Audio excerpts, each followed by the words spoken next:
Today we'll talk about how can you get video maker on your WhatsApp. We'll go to figure out the solution or know how you can do that on your app. So you just follow these ways that it's going to work with you.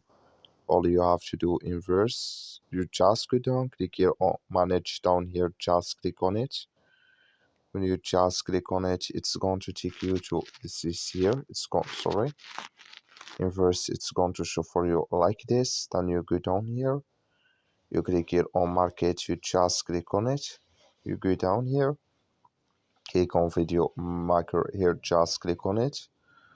So then you come to next step here, it's going to show for you like this. You just click here on get start. So then here can you choose a template here in this list here. So that's all you have to do. That's all. I wish you a great. Thank you for watching. Don't forget to support us by liking, subscribe.